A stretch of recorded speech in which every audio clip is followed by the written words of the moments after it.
तर हे गाईज आजचा ब्लॉग थोडा स्पेशल आहे, कारण आजचा ब्लॉग मी थोडा रात्री चालू करतोय, कारण आम्ही निघालोय कोकणला मालवण फिरायला. तर सहजचे पप्पा गाडींची पूजा करतायत आणि मग नंतर गाडींची पूजा करून झाल्यानंतर आम्ही निघालो. हेल्मेट घालून रेडी झालो.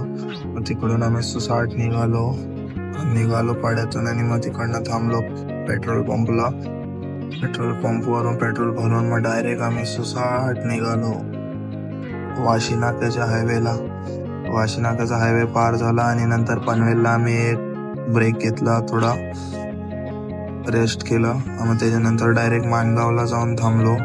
माणगावला चाय पियालो, रेस्ट केला आणि त्याच्यानंतर पुढे निघालो. खूप उजेड होत होता. मग नंतर यशदादा आमच्या सोबत लेवलला आमच्या चालत होता आणि मग नंतर प्रथमेश पण मागून येतो. मग नंतर उजेड होऊन जातो तर मी सनराईजचा व्हिडिओ काढतो.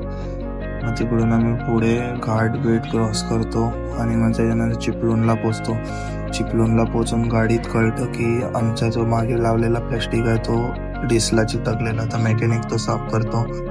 ते साफ झाल्यावर आम्ही निघतो. तिकडून निघाल्यावर आम्ही डायरेक्ट थांबतो संगमेश्वरला. मग तिकडून आम्ही पोचतो गणपतीपुळ्याला. तुम्हाला बीच दिसतच असेल. आम्ही पोचलोय संगमेश्वरला. संगमेश्वर बोलतो गणपतीपुळ्याला.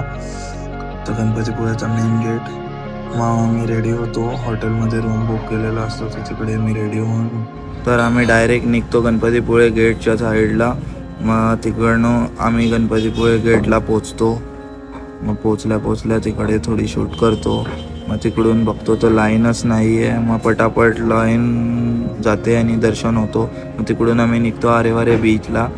मग आरेवारे बीचच्या साईडला निघतो तर सर्व रायडर्स एक सोबत असतात. मग आरेवारे बीचला पोचल्या असा ब्युटिफुल व्ह्यू येतो की काहीच बोलू.